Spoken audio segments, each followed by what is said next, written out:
Unemployment falls and work hours recover. Let's have a look. Hello everyone, Florian.Heise here, and welcome to another episode of HeiseSays. Grab your stein of coffee because we've got some good news to celebrate. Unemployment continues to fall, everyone. I'll bring up my highlighter here. We're down to 5.6%. 5.6%. So that's good. More opportunities, more work. Hours worked have recovered as well to pre-pandemic levels.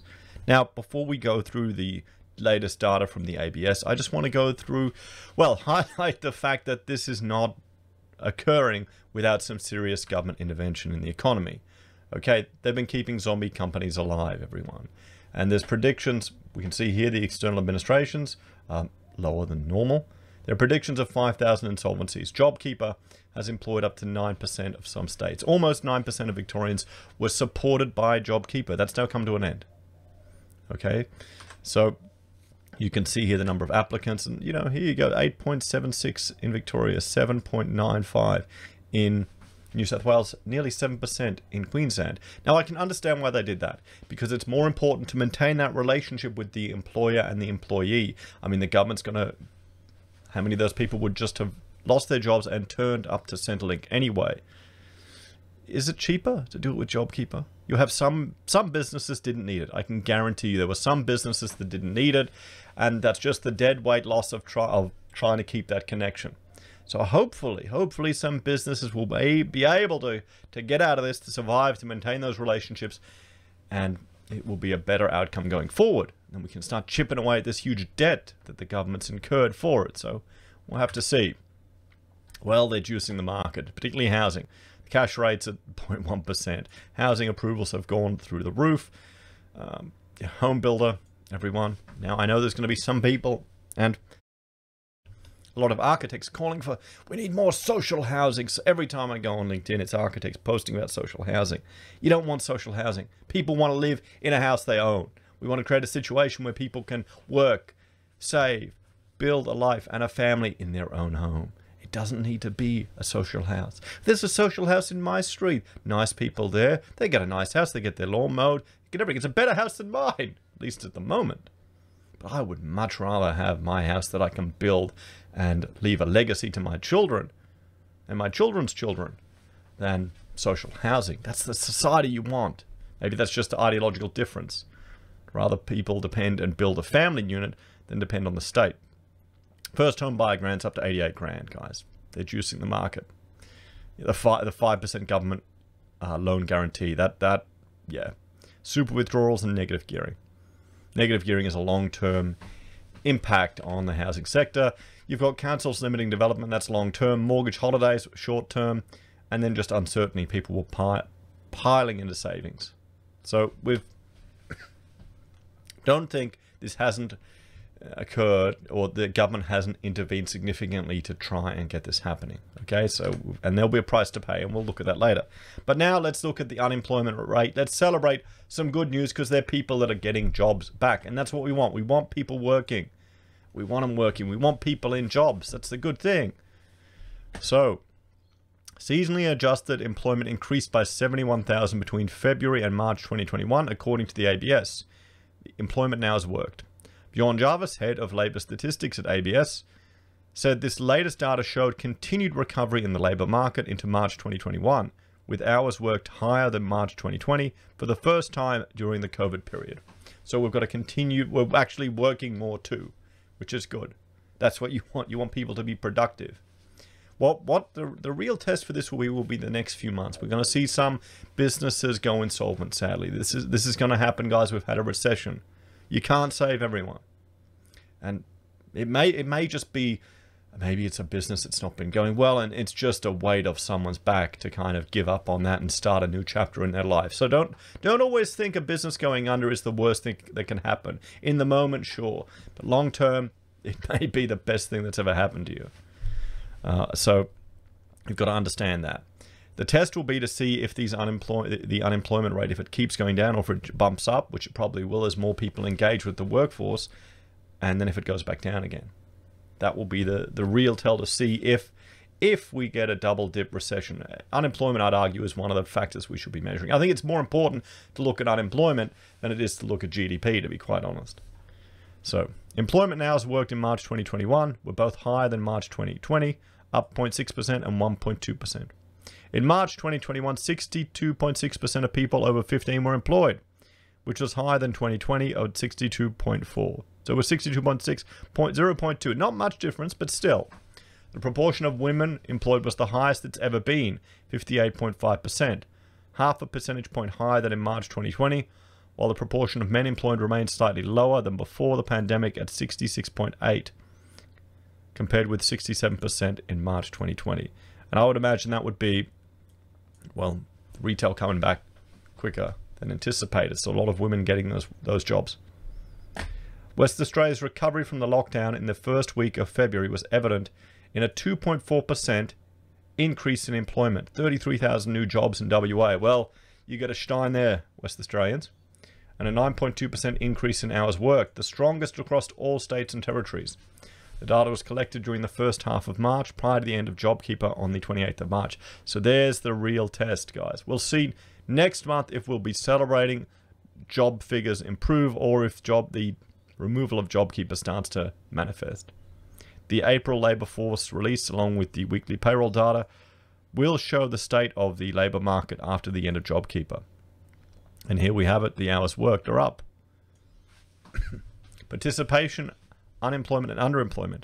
The participation rate increased by 0.2 percentage points to a historic high of 66.3%, with the female participation rate increasing 0.4 percentage points to a historic high of 61.8. Male participation rate decreased slightly at 70.9. Unemployment decreased by 27,000 in March, and the unemployment rate declined by 0.2 percentage points to 5.6. The unemployment rate remained 0.4 percentage points above March 2020 and 62,000 more unemployed people. So, the youth unemployment rate, and here's the real one that... This is the one that has long-term implications, guys. You don't want economic scarring for younger people. Declined by 1.1 percentage points to 11.8%, underpinned by an increase in the number of employed young women, up 28,000, following a 31,000 increase in February. Underemployment decreased by 0.6 percentage points to 7.9% in March, which is below pre-pandemic levels, and continued to reflect some unseasonal changes in hours worked during the first few months of 2021. The underutilization rate, which combines unemployment and underemployment, decreased by 0.8 percentage points to 13.5%. This was 0.5 percentage points below March 2020 and 6.6 percentage points below its peak in May 2020. Today's release includes additional information on how people worked at the end of JobKeeper may be reflected in April's and Labour's forecast. Analysis of hours worked, including people working 0 hours, and an analysis of employment hours worked at state and territory level. So let's have a look at the data in a little bit more detail. So unemployment is now 5.6, participation rate has increased, more people are working, employment has increased to over 13 million, employment to population ratio 62.6, underemployment has decreased to 7.9, and the monthly hours worked is now at 38 million. Employed people, year-on-year change, up 0.6. Unemployed, up 8.7. The unemployment rate is now, there we go, underemployment, good. All good figures. There we go, hours worked. We're working more hours. That's what you want to see. That's what you want to see. Here's the unemployment rate, heading down. Here's the employed people seasonally adjusted. So there you go. We've now got more people employed than we did before. So is this the V-shaped recovery, everyone, that they're hoping for? Here is participation, employment to population ratio. So people, there's the employment rate. Females are up, men are going not as high. Here's hours worked, shooting up. Participation rate, it's going up slightly. Underemployment rate has crept right back down, so people are getting back to work. This is not going to be across all industries, though. There are going to be some industries that are probably running hot. Remember, you've got home builder juicing up the construction sector, guys. So what's that? Maybe 1-2 quarters of activity there. So here we have, what are we looking at?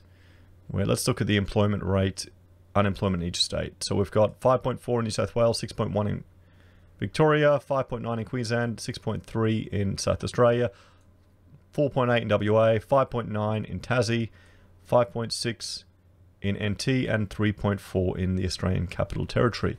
It's, pays to be a civil servant, everyone. So there we have the unemployment rate from the ABS. So some good news. More people participating in the economy, more hours worked, more people working. Let's have a look at, well, the Roy Morgan rate. Now, there's differences in methodology between the Roy Morgan method for measuring unemployment and the ABS method for measuring unemployment. Roy Morgan is probably a little bit more, shall we say, a more cynical approach to it. And this is their Roy Morgan unemployment and underemployment rate. The general rule of thumb is take the numbers from the ABS and double them, and you'll get it. So let's scroll all the way down to the bottom. And here we have their March 2021 figures. They've got unemployment at 11.4%, underemployment at 7.6%. So they've recorded a significant drop in unemployment and a slight drop in underemployment. Overall, their combined underemployment and unemployment has gone from 21.0% in February to 19% in March. So they're saying a decrease as well. So both of the measures are on trend that it's going down. Now, remember, there was a significant amount of government intervention, everyone, and there's a price to pay for that. So we can't forget this. So good news, I'm happy that people are working. That's what we want to see. We want people in jobs. We don't want people on welfare. It's better for you in general. A lot of people identify with their jobs. They get a lot of fulfillment for it. You get a lot of social interaction as well if you're working. That's really good for someone compared to the social interaction you might get at a Centrelink. That'd be depressing. Anyway, remember this. We've got a lot of government debt, guys. So they're going to have to work on that.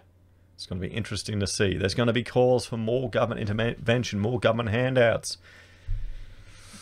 1.29 trillion. Hey, maybe in a few years, that will seem like nothing. That will seem like nothing. What are the solutions to this? Well, I think we need to look on a personal level. Number one, I'd like to limit reduce our demand on property as a way of creating wealth. So there's more investment in business, more incentives for people to invest in business and create jobs. I'd love to see the discussion around special economic regions around different parts of Australia so we can experiment with reduced government intervention. What if you had a region where there was no negative gearing, but there's also no minimum wage? What if you reduced corporate taxes in one area to see the impact that would have? We need to look at experimenting with economic ideas and test them out throughout the country. Unfortunately, we don't have the same flexibility that the United States has. Their states are they're a republic, so each state has much more independence and control and can experiment with different things. That's what I'd like to see here in Australia, at least to advocate for that, so we can start having a dialogue around changes and experimentation. Then you could compare, oh, look, that city, it's going fantastic. Oh, what did it implement? Wow, we need to bring that into our city.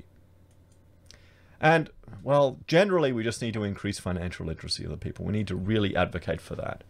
I've got another video coming up where I'm looking at a 20-year-old who was helped to buy a property by their parents.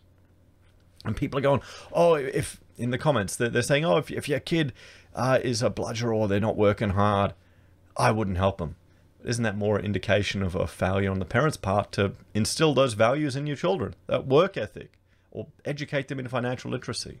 I think that's a real important thing. That's a takeaway we all need to have. We need to instill on the next generation. Because I want to encourage freedom from debt, and that will promote, well, individuality and liberty if you're not dependent on the state. I'm putting my tinfoil hat on more that debt, an indebted population is a compliant population. And I would encourage a wider promotion of Austrian economics, just so we start thinking of these things from a psychological perspective.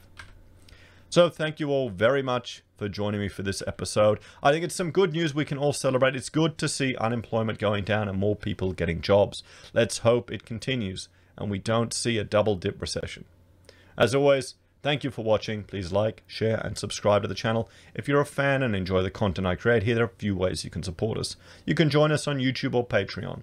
You can support us using our affiliate links from Amazon, eBay, Independent Reserve, or AussieBroadband. You can buy merch from Teespring, the cups you can see down in the comments, or you can buy our pocket squares, handmade here. You can find them on my blog. You can support us using our affiliate links from Amazon, eBay, Independent Reserve, or AussieBroadband.